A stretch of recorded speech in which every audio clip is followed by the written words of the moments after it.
Desde os tempos mais antigos, pais e mães ao redor do mundo usaram histórias para ensinar, proteger e, muitas vezes, controlar seus filhos. Entre todas essas narrativas, poucas foram tão universais e aterrorizantes quanto a do bicho-papão. Essa criatura sombria atravessou séculos, culturas e fronteiras, assumindo formas diferentes, mas sempre com o mesmo objetivo: punir ou assustar as crianças desobedientes. Na Europa medieval, por exemplo, o bicho-papão era descrito como uma sombra viva, um vulto que se escondia nos cantos escuros do quarto e que, à noite, surgia silencioso para devorar os pequenos que ousassem desobedecer. A simples ideia dessa criatura rondando a escuridão foi suficiente para marcar gerações inteiras, transformando o medo em uma ferramenta de disciplina. Mas o mito do bicho-papão não parava no ato de devorar. Em muitas versões, ele era visto como um sequestrador de almas infantis, levando meninos e meninas para um reino sombrio, um lugar misterioso e inescapável, de onde nunca mais retornariam. Esse detalhe acrescentava uma camada ainda mais perturbadora à lenda, pois não se tratava apenas de punição física, mas de um destino eterno de desaparecimento.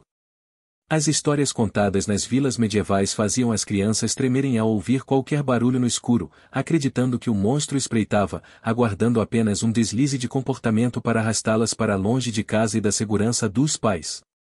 O interessante é perceber como o bicho-papão não tinha uma forma única.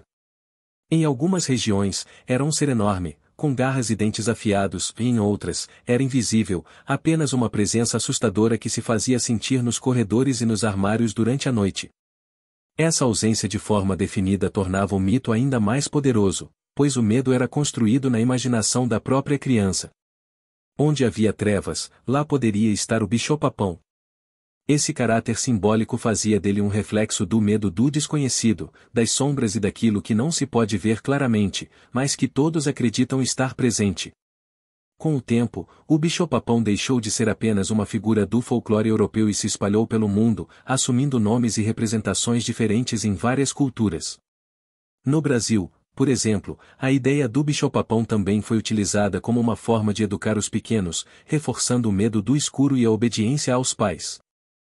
Em outros países, criaturas semelhantes cumpriam o mesmo papel, mostrando que, apesar das diferenças culturais, existe algo universal no uso do medo como ferramenta de controle e proteção. Essa universalidade transformou o bicho-papão em mais do que apenas um monstro infantil, mas em um símbolo coletivo da relação entre infância, disciplina e terror. A lenda do bicho-papão sobrevive até hoje, aparecendo em livros, filmes e até em histórias contadas de geração em geração. Mais do que uma ameaça para as crianças desobedientes, ele representa a forma como as sociedades, desde os tempos antigos, lidaram com os medos mais profundos do ser humano: o escuro, a solidão e o desconhecido. Afinal, o bicho-papão pode mudar de nome, de aparência ou de lugar, mas sempre estará presente onde houver medo. E você, já se perguntou se essa sombra que parece se mover no canto do quarto não é apenas imaginação? Ou será que o bicho-papão ainda caminha silencioso à procura de novas vítimas? Se essa história te deixou intrigado, não se esqueça de deixar o seu like, compartilhar esse vídeo e se inscrever no canal para mais lendas urbanas. Nos vemos no próximo vídeo.